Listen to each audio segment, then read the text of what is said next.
It's pretty common to think that if we have multiple parts going on, that we have some sort of negative pathology happening. That if you are completely different today than you were yesterday, that there's something wrong. And I don't think that's true. I think we're actually just attuning and switching between all of these various states that we've developed through all throughout our lives. And those different parts have different purposes, and they've needed to come online at different times of our lives based on our circumstances and a little bit of just what naturally our human development involves. I tap into a couple different developmental programs here. I use spiral dynamics, integral theory, and often lately I've been using the stages model. I've mentioned this over and over again that it's, I think, one of my favorite developmental models to really cover how we grow through an individual lens. Whereas spiral dynamics is a little bit more about, it's a little more anthropological, a little bit more about humans as a collective, and that's valuable as well. But I think if we're doing personal growth on a individual level and trying to get ourselves maybe unstuck in some sort of way, I find the stages model to be incredibly helpful. Because I think we can see with the stages model, especially as we get through later stages of development, and if you're listening to this, you're probably in that place where you've got a lot of voices going on inside your mind. And those varying voices can be something that, first of all, feels maybe like a shameful thing to even mention that's the case, when actually it's pretty common. And you may feel uncomfortable engaging in some of those. You may have a relationship to some of those that are negative and some that are like enviable. Like, I want to look at this one as like the greatest thing I've ever experienced. And that creates an unequal experience within our psychology. And we often spend a lot of time reconciling those voices. And when we have pathologies or challenges, it's not usually that it is the fact that we have these different voices, it's our relationship to these different voices. It's, are we looking at this as like, this id creature inside of our mind, or are we looking at this as something that is just a part of our human experience? Or this part that's like very judgmental and rigid and wants to be buttoned up and professional? Or do we look at that as some sort of like drill sergeant and have a negative relationship to that? Often redefining our relationship to these internal places is incredibly important. And I guess I'm going to cut to the chase here, because what I really wanted to start talking about in the midst of me trying to be very professional on this podcast, I really want to just talk about spiritual ego and everything that surrounds that. Because when we get to later stages of development, this is something that comes online, is this idea that, well, it happens with any ego state that develops, is that we see that latest ego state as like the thing. It's the latest technology that we have access to. It's the greatest expansion of awareness that we've ever experienced. So it must be the thing, right? It has to be at the top of the food chain. It's what needs to be in charge. And I mentioned in the previous episode that we have this sense of, oneness and wholeness and love and light, which is really a beautiful thing to have. But it can also come with great cynicism when our idealism crashes. And it can come with a bit of a elitism as well, because you can, quote unquote, see things that other people can't see, without the awareness that there are people that can see you seeing things that you can't see. And, so that's a big challenge that we have to face, is being able to look at this spiritual ego as, like, first of all, seeing it as an ego, because we often get wrapped into this propaganda of like killing the ego or letting the ego go or anything like that. First of all, the ego, I don't see the ego as just like one thing. The ego is, we have multiple egos. We have multiple developmental stages and multiple reasons for having those. So for example, like with the stages model, we have first person, second person, third, fourth, fifth, sixth person perspectives. And fourth person is probably in the arena that you're listening to this from, maybe third person, but probably fourth person. And first person perspective is basically when you're a toddler, when you're a kid, you're a young child, and you're seeing the world through just your eyes. You have no sense that anyone else has an ego or anyone else has a sense of desires, right? Everything is yours. Mine, mine, mine, mine, mine. I want this, so I go grab it. And if anyone gets in my way, I'm going to hit you. um, Second person perspective opens up the idea that, like, oh, I want to make friends actually. And it's actually interesting now to look at another person and say, I wonder what they think of me. And by making friends, you start to navigate their relationship to how they view you. So in a way, your ego splits. You have this first person perspective that's still there, that's still like, I want chips and I still want things. Whether that's British chips or American chips, I think it still works in this case. I want something to eat. I need attention. I whatever. Like that first person ego id perspective is still there. But the second person perspective comes online that says, like, I want friends, which means I might need to compromise, or I need to figure out what my friends like, maybe like trading with each other or trying to find some sense of what's going on between that person and me. What is our relationship? What is we? And this kind of like embarrassment comes online a little bit, and also conformity. It's a place of, you have multiple friends and you want to fit in. And there's certainly safety in numbers, and there's plenty of reason for those evolutionarily for second person perspective to be online and be a part of our experience. Third person perspective starts to look at society as a whole. So when you have first person perspective is just me, second person perspective is we, third person perspective is a little bit more of a bigger we or a bigger us. And in this sense, you've got now our second person relationship with you and I talking, but now we have a third person observer.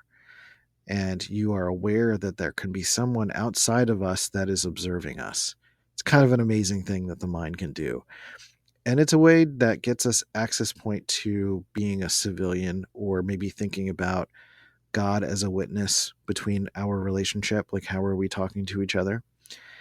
And even like professional senses, how am I behaving? Or even out in the world. It's the part of us that sits at a red light even though there's no one around for miles. It's the part that says someone could be watching. And it often can be a challenge when we have that voice in our head, that guilt that comes online, that society's voice in our head. This is often coming through third person perspective.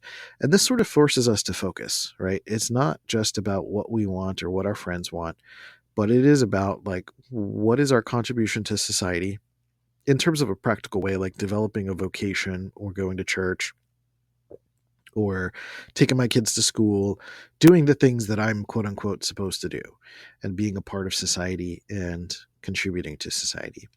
Now, you still got second person perspective that's like, if me and my friends don't necessarily fit into this society, then we will rebel and need to find a different one or make our own. And then the first person perspective of, like, ultimately, this is what I want. I want these friends. I want this job. I want this career. I want this society.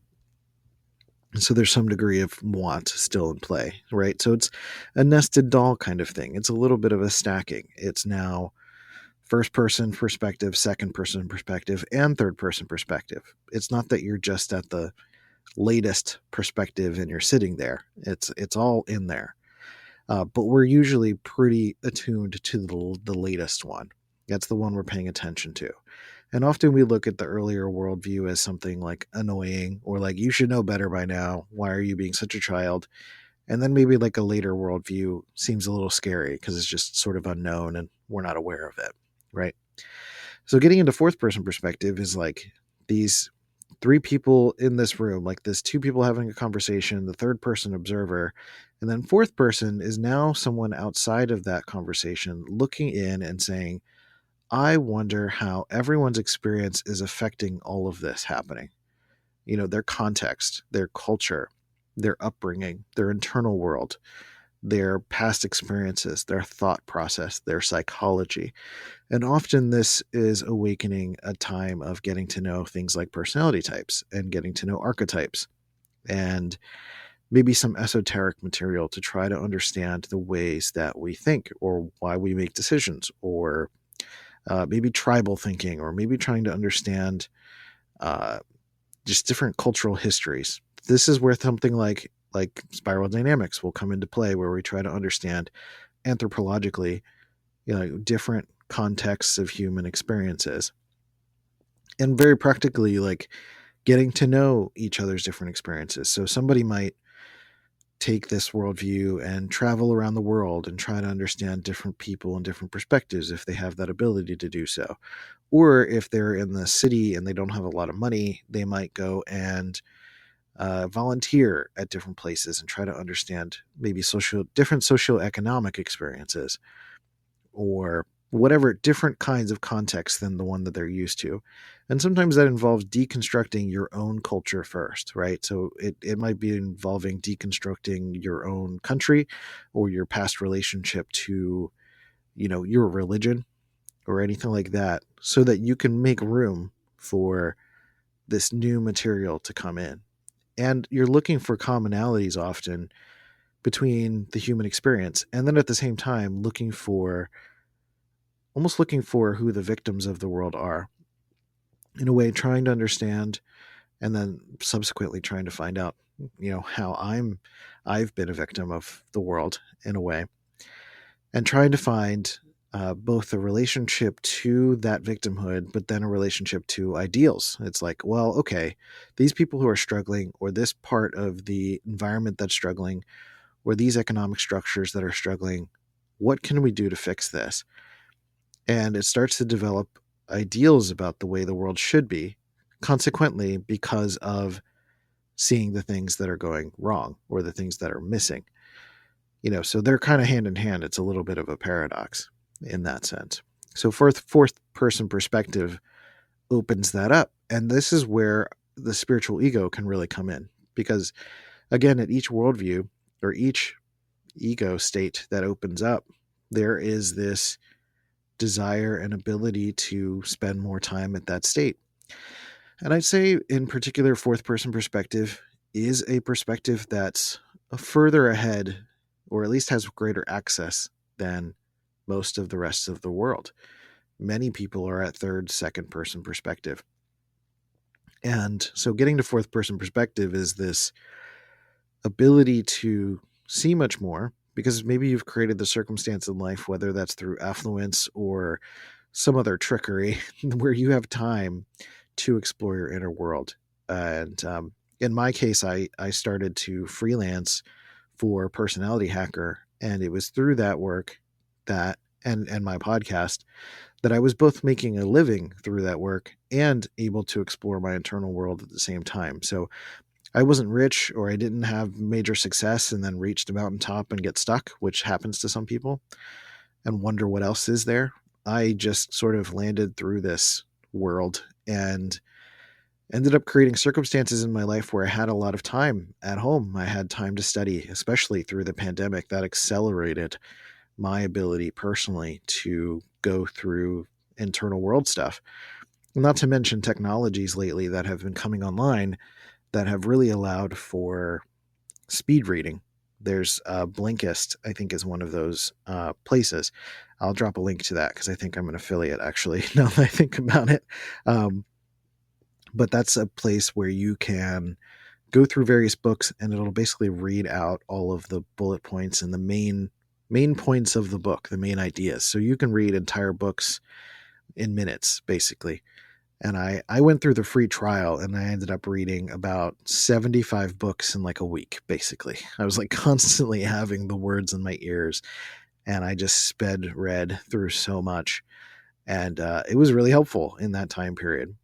Because what happens with each of these ego states or worldviews is that you've got, each perspective, but then you've also got the 0.5 of each. So you've got a passive, more receptive version of each. That's the first person perspective, for example, when you're a toddler, or no, when you're an infant, rather. And you're just receptive. You're just looking at the world. You're feeling things. You're grabbing someone's finger. You're drinking milk. You're just totally at the whim of everyone else, of your parents. And then you get into a more active version of that, where you start crawling around. You start moving your body. You can sit up. You can pull yourself up. You start screaming more. You start grabbing things and running around and going for what you want. You've had a taste of life and now you want to grab it, right? And that's the 1.5 perspective. So each of these has a 0.5 is effectively what I'm trying to say here. So you've got 1.0, 1.5, 2.0, 2.5, 3.0, 3.5, 4.0, 4.5, etc., all the way up to 6.5. Which is really not relevant. and I don't have much data on that anyway, or much to report, because Terry O'Fallon and Kim Barta, the creators of the stages model, don't have as much research at those later stages. But the point of this is to share that, like, we have these different ego states. So it's not just 1, 2, 3, 4, 5, 6. It's actually 12. It's 1.0, 1.5, 2.0, 2.5. So there's a lot. There's a lot of voices potentially just with this model alone inside of your experience, let alone, the various other experiences we have of other voices in our head, other people that represent maybe different emotions or different experiences that go on in our mind. So it's sort of a little bit of a maybe a little bit of validation that, having complex voices or multiple perspectives, or even contradictory voices in your mind, can be fairly normal. Now, there is this idea of split ego states that I've talked about in previous episodes as well. There's from Kim Barta talks about 3 different types of shadow. There's projections, which is unconscious agency. I don't know what I'm doing and I don't know how it affects people.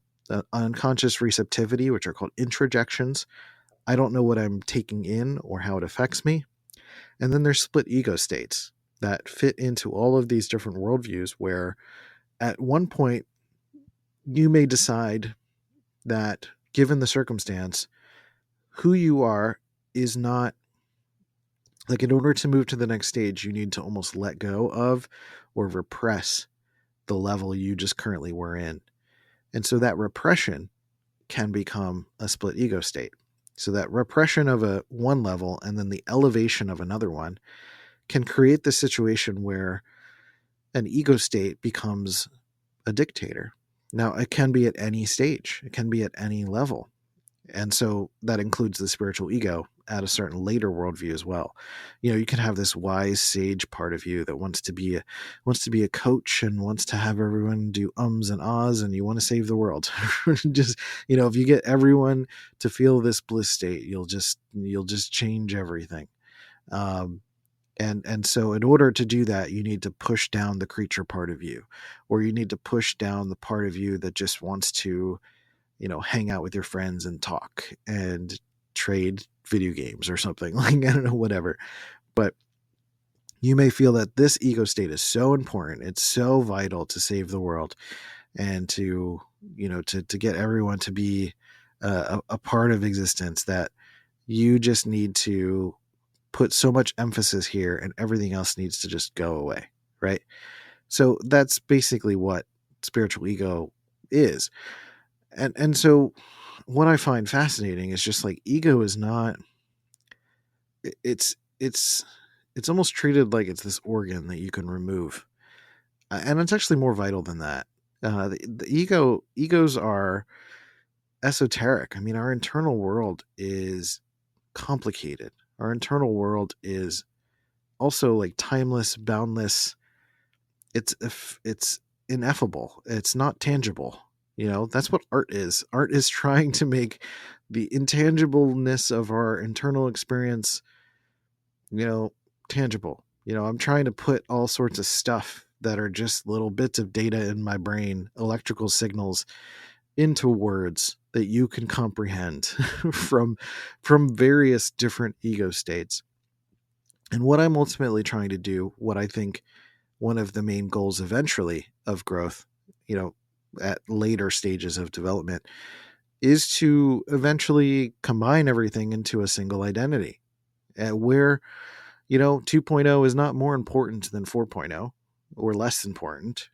It's just different contexts or different spaces or states that you need to get into depending on the context, right? So as a male, for example, I'm going to use a pretty, I don't know, maybe damning example, but as a male, I have the id part of me that's just like grab, grab, grab, right? Like, ooh, attractive woman, go get her. Like, there is that part that just is there and that exists. Now, to just like completely repress that would be not great. But to do that with consent is a different story, right? My wife appreciates that. But once I get in public and if I have that feeling about some random person, like that's not appropriate. That's when 3.0 comes out and says like, no, no, no, we're not just going to go grab people. you know? And I say that because we had a situation at a bar last night where somebody groped a friend of ours and it was a whole thing. We had some friends come out and they confronted the guy and the owner of the bar kicked them out and he was put on the shit list and they're actually going to file charges and it's a whole thing, which is very heartening for the world at large and the social structures that are starting to occur for that sort of thing to happen. But I recognize in myself, and I even said it at one point, a friend of mine was just like, yeah, the grossness of men. I'm like, hey, I wouldn't call it grossness, because it is a part of me and I don't call it gross. I don't think the desire itself is gross. I think the act is gross. I think the act of not controlling yourself or having discipline in that situation and to just like, completely give in to that and to let that be in charge in the wrong context, that's gross, you know? And so ultimately it's like getting to know these different states and these different contexts where that's gross.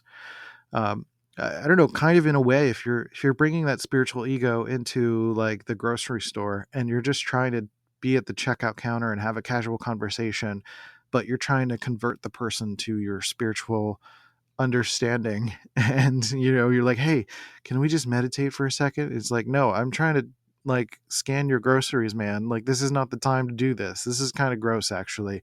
You're trying to force your worldview on me. This is not, no, I don't want any of this. And people react to that all the time. There's jokes all the time out there about these different these these these later worldviews where people are dressing in tie dye and they're talking about going to Burning Man and they just like walk around and live that, right? And that's what happens. And when we're at a later worldview, we it's new and it's exciting. We want to live that. And I'm no less guilty than in doing all of that. I think at a point we learn to become more flexible in our persona. And in a way, that flexibility of persona is about getting to know how we can access these different ego states when we need them. Because in a way, the later worldview has the greater capacity, right? So it has the greatest override filter in a way. But in a way, also, it's like if you're trying to be physical and romantic with your partner, like now's the time, not the time to say like, hey, can we stop and like pray about it? It's like, no, just do the thing. uh you know there's a certain beauty that comes to the sensitivity and the emotional romanticism of the situation, but there's also a degree of like, can you just like do the thing? Let's go, you know. And then I think that part is very important too. And the intimate examples aside, it is about also just like getting other basic needs met, like food and water and shelter. When we get into these like really grumpy states, it might be that, we have the joke of hangry. When you're hangry, it's like that might be that toddler part of you that's saying like, hey, can you stop worrying about all this professional stuff right now? Can you stop worrying about trying to start your big old business, and can you just get some food and water in us? It's like, the toddler that's just screaming. And also finding spaces for that toddler to literally scream, like maybe scream into a pillow or, writing in a journal, or some other ways to get raw emotional expression out. It's just all these different ways to get to know these different parts. And what's really interesting too is we always talk about it as like your inner child. I think it's easier for a lot of people to understand. But I've recently talked about my inner 16-year-old, that part of me that was, I think, representative of my sort of 2.5 stage. This is called the conformist stage. It's the first tier. So it's technically, the stages model is broken into 3 tiers. The first 4 stages are in the first tier, which is the concrete tier. It's more of like what you literally experience. There is no difference between subtle reality and concrete reality. The second tier is subtle reality, where you're getting to know that there is a difference between what I see and what I perceive, right? There's one thing to see things, touch things, smell things. It's another to have beliefs. It's another to believe those beliefs. And so when you're a kid and you see you see that you believe in a tooth fairy, or you see a ghost, or you see, I should say that it's not really a ghost as a kid. It's like if you have an imaginary friend, they are absolutely real. There is no distinction in your mind between your mind and like a figment of your imagination, unless someone tells you, discreetly, or rather directly, that that's the case. Then you're not going to say it. It's often something that, like, kids, when they get to later stages, they're like, Santa Claus is not real, why do you still believe that? And then they discern the difference. But kids are pretty much built to just believe what they're told, or what they experience, or what they say. Everything is real. There's no discernment. And you see that in adults as well, all the way up through the 2.5 stage. That's why you get a lot of conspiracy theories and people just believe them, because it, first of all, reinforces community, and they have no reason to not believe it because it's on the internet and it's real and it's readable. And as far as they know, it's observable, right? So there is not really yet a worldview difference to encourage them to say, actually, this is something I should investigate. This is something that needs to be, a distinction needs to be created around. So in like 3.0, for example, the beginning of the second tier, the beginning of the subtle tier, you start to get into this place where there's a distinction. You maybe start to think like ghosts are separate than you, or you don't have a direct relationship with God. You see God as like a separate entity. There's this separation between what I directly experience and what is perhaps my imagination, or what is extrasensory, what is beyond what I can perceive, but still has an impact on our lives. And as you get to like much later worldviews, fourth person perspective in particular, you start to more openly accept that esoterica of reality. 3.0 gets more scrutinizing and uh, scientific. It's more about material study, but it's still about creating this distinction between physical reality and subtle reality. And it's just looking at what are these physical things, and like basically saying, well, believing in God is stupid because you can't prove it. So, um, all of that gets into much more nuanced territory. But I was talking about my 16-year-old self, which I think represents the 2.5 time period for me, which for me, it's also called the conformist stage. And it was about, for me, I was a goth kid. I was anti-Catholic. I was watching like End of Days and into like new metal and Queen of the Damned and a lot of that stuff. And that part of me, I think I felt like I needed to repress, because at some point I just felt this sense that like I need to get myself into larger society somehow. I'm not going to live this life of just going to the mall all the time and fighting with my dad and, uh, just doing the same things over and over again. At some point, you just get tired of the stage and you want something else. And ultimately, that's what happens. You try these different strategies to make life work at this stage. And then if it doesn't, over and over again, you're like, okay, there's got to be something else. And your brain just kind of transforms. It's kind of amazing.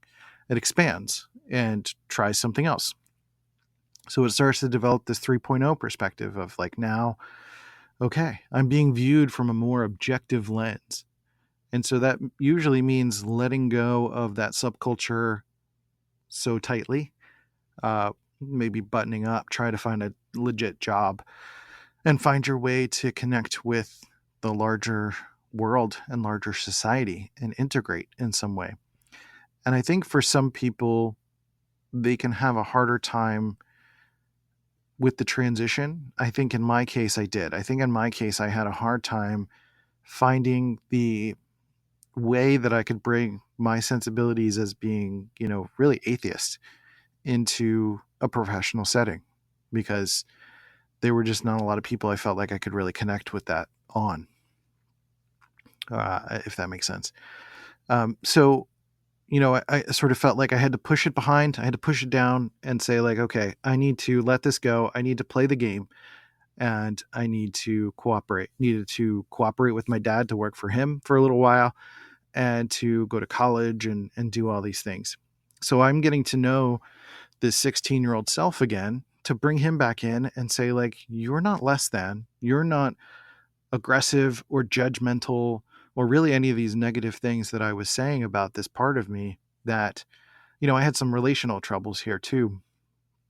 And I was really judgmental of how I handled those situations. But there's a lot about that worldview and that part of me that has so much wisdom. Every part, every stage has so much wisdom. First person perspective is just the awe inspiring relationship to being alive. It's just like everything is new and exciting, and someone does peekaboo and you're just laughing. It's the same kind of laughter that a 1 hour stand-up comedian would make you laugh at. It's just harder to make you laugh now. But when you're a kid, it's like, when you're a baby, it's easier.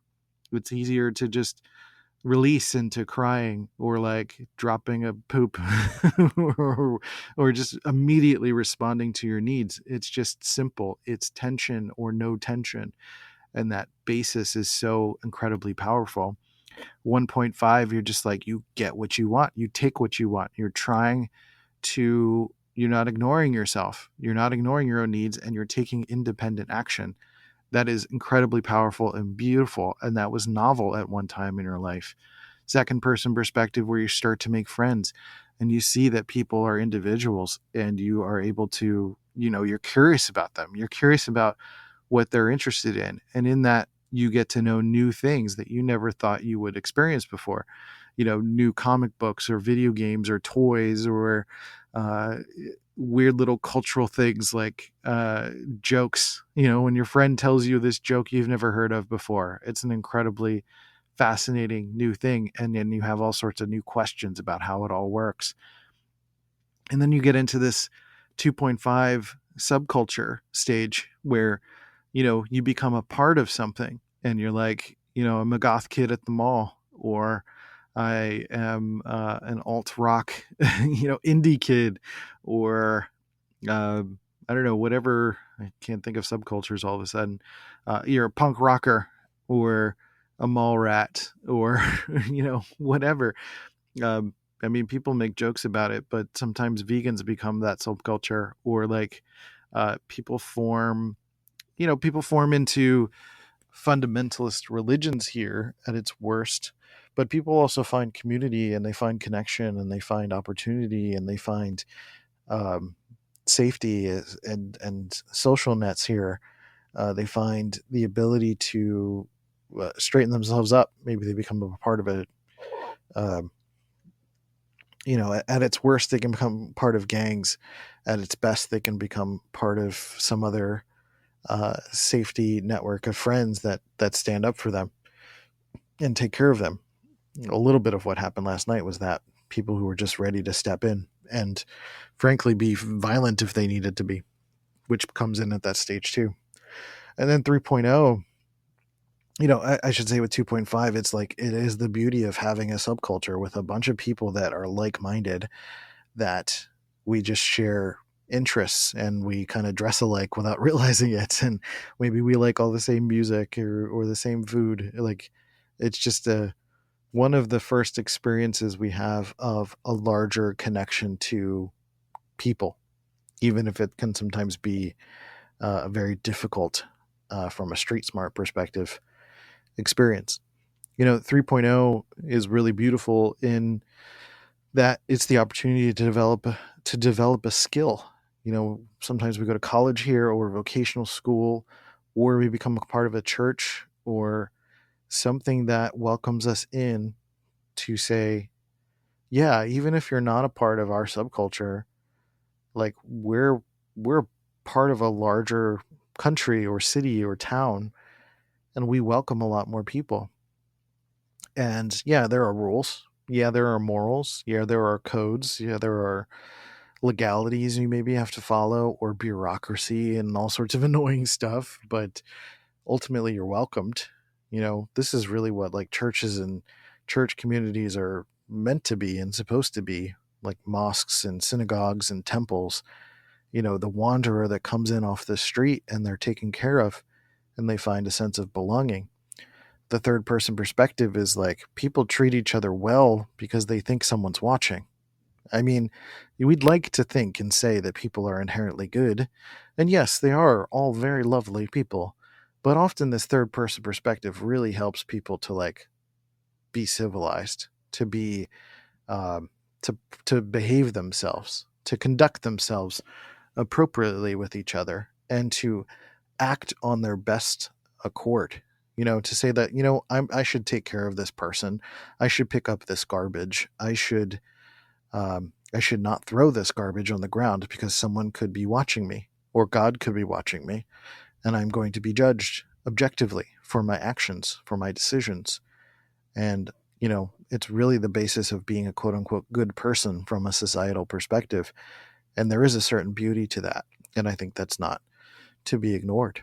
3.5 is more active, where you're like, you've been learning a skill for a while, and now it's like, okay, let me strike it out on my own. Let me try to find a way to make resources work or try to better understand, numbers and economy or science, and look at how the world works from a very technical, materialist perspective.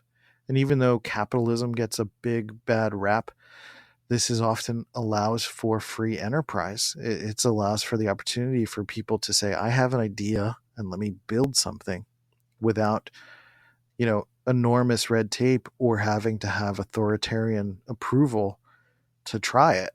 That's an incredibly powerful thing that I think we take for granted in the US at least. And this 3.5 perspective really allows for that to happen. And this is when someone starts to say, like, oh, you know what, maybe I can strike it out on my own. Maybe I can build a business. Maybe I can sell stuff, or maybe I can become a scientist or an academic and try to study the way the world works at a bigger scale, and start to also communicate what I know. Maybe start teaching the skill that I learned at 3.0, and maybe start to, have interns or apprentice or something like that, apprentices, and start to, uh, you know, today you can build an online course and have a million people be your apprentice and share a skill. Like that's incredibly powerful and something really potent to be grateful for, and to have the ability to do that. That allows me to have this podcast. Otherwise, because I don't have to get congressional approval to start a podcast. You can do it right now. You can put ads on your podcast and make money. You can design a t-shirt and sell it. You don't have to get anyone's approval. There's certain things where you have to get permits and stuff, but that's the 3.0 and 2.5 stages of things. That's so you don't, those are like legal protections between people.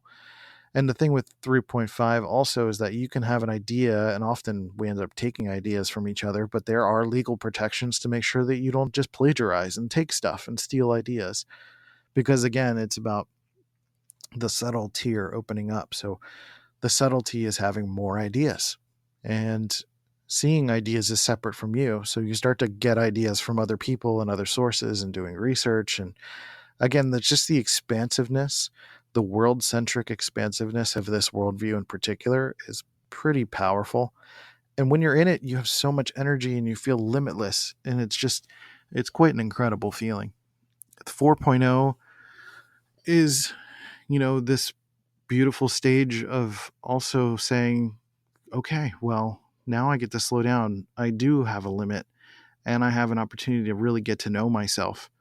It's a chance to get to know other people and what their interiors are, to learn about different cultures, to read all of these amazing books about people who have explored their own internal world, and the opportunity to get to know a pluralistic experience. That if I was raised in a certain religion, I can now look at other religions and say, like, wow, there are commonalities here.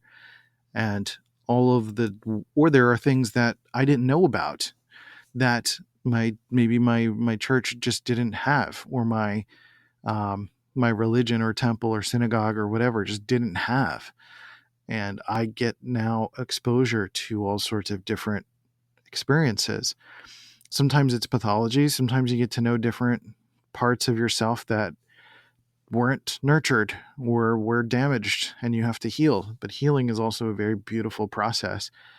And it's a way to start to get to know and take in the greater wonders of the world. It's not just about achievement and resources and stuff and science and material things, but you open back up into the subtle esoteric side. You're not just trying to master the subtle world. You're almost starting to respect it.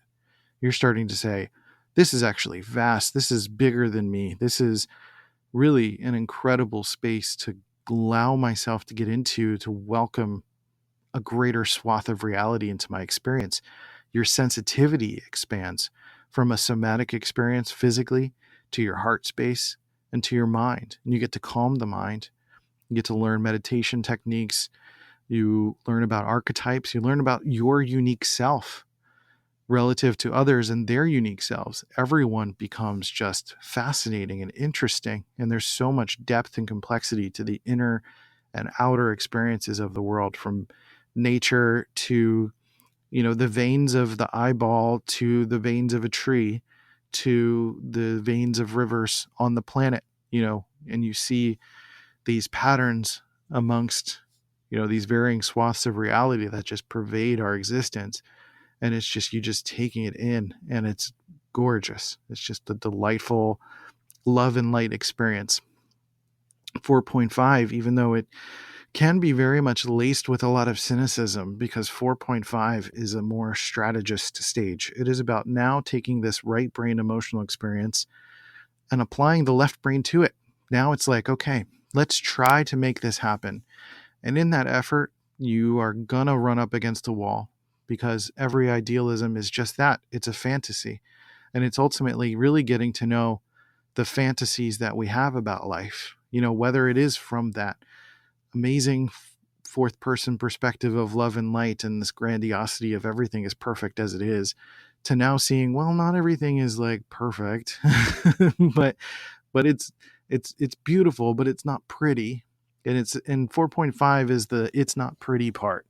There is murder in the world, and all of this, all of these ill intentions, and these things that, as you start to get to know the depths of time, and you think about generations, and you think about the ways that people actually behave, not just how we think they are, not just putting a sheen of love on top of everyone, but how they actually behave and how they respond and how we respond to pain and strife and struggle and survival mode, that, life is difficult for human beings.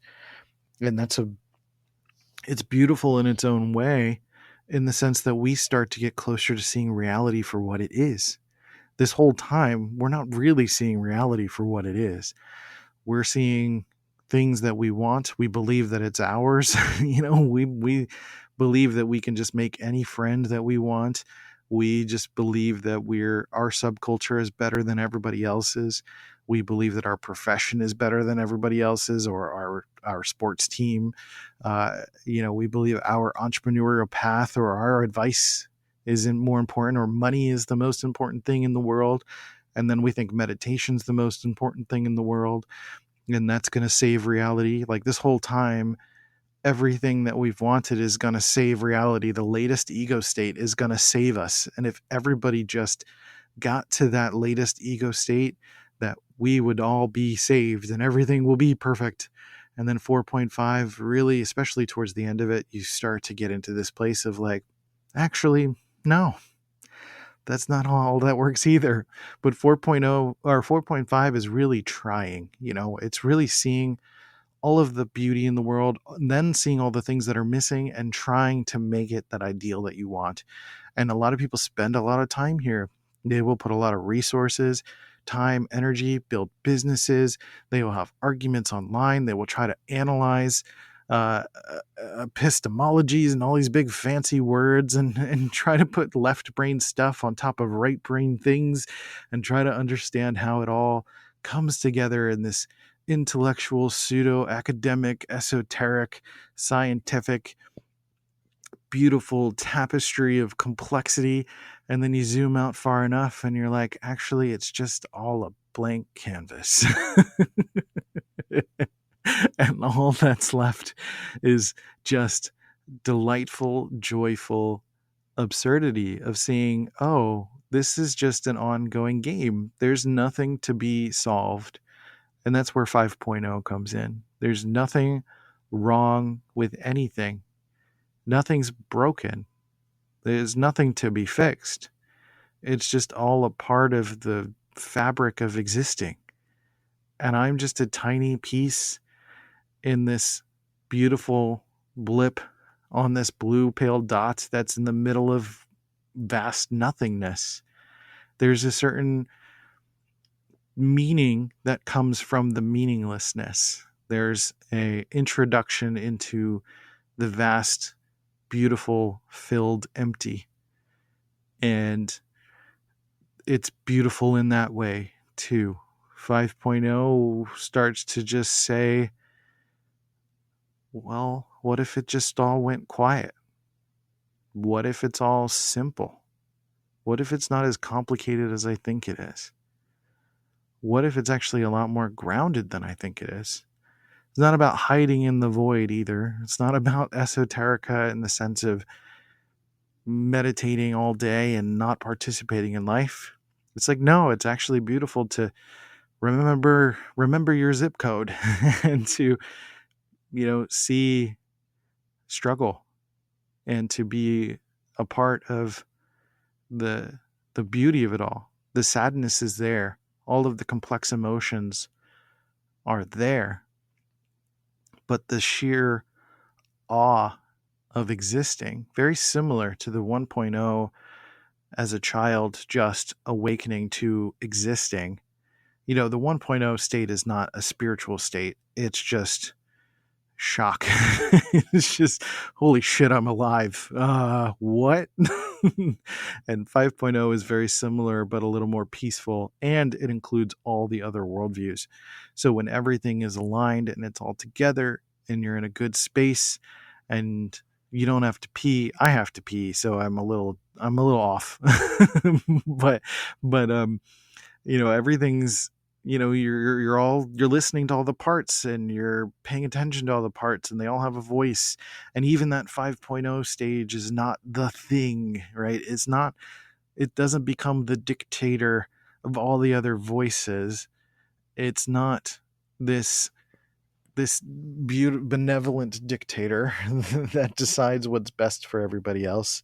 It's 1.5 that comes in as doing the toddler pee dance and is like, I gotta go to the bathroom. And he's like, okay, cool, let's do that. And then 3.0 that's like, hey, we haven't done anything really interesting in a while, and we should make sure that we're being perceived well publicly. Cool. All right, yeah, let's focus on that. And then like there are whatever. I've covered a million examples at this point. But I think the main idea is that, spiritual ego is no different than any of the other ones that's trying to be the dictator, that's trying to take control, that's trying to say that all the other voices are lesser than, or it's your lesser self or your lower self.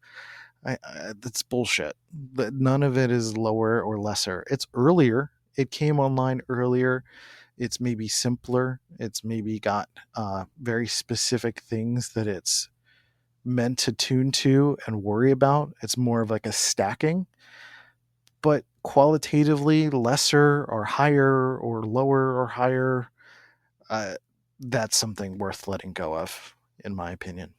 So I hope this was really helpful. I got to pee for the last like 15 minutes, but I didn't want to stop this because I was on a roll. So I'm going to go use the bathroom. If you got through the end of this, first of all, I want to say thank you to Elise for becoming a premium subscriber here on Substack. Super grateful to you. Elise is actually really wonderful. You can look her up, Elise Allen. I don't have her website, but I'll find it and talk about it some other time. She is a Jungian analyst and she spent some time with me over a few sessions and was able to help me ground and do some dream interpretation. And she's just brilliant. So I'll find her link and put that in the email as well for you to go check her out. So thank you again, Elise, for your support. If you want to provide support here, if you've been finding this very useful and helpful, dopamine.substack.com, DOPEAMINE. You can become a premium subscriber. If you don't want more emails, you can go patreon.com/dopamine and just provide support there. Or you can go check out one of my premium programs. Go to dopamine.substack.com. At the top, it says courses or coaching. You can work with me directly, or you can go check out one of the courses. I would say go to the courses first. I'm still working on how I want to approach coaching because I think I want to do it more asynchronously instead of one-on-one scheduling and all that stuff. And I don't know what that looks like yet. So for now, as I continue to do the pee dance, my toddler self is like, come on, man, finish. I gotta go. Yeah, and we're in a place where we need a lot of help financially. And so if you do get some value from this, it would be amazing if you'd be willing to provide some sort of support, or if there's anything else that I could provide value to you in for that exchange, that would be pretty incredible. Or just leave any questions in the comments below this episode on Substack or on YouTube. All right. My name is Christian Rivera. I appreciate you, and listen and respect and appreciate all those different parts, and be kinder to yourself. Much love. See ya.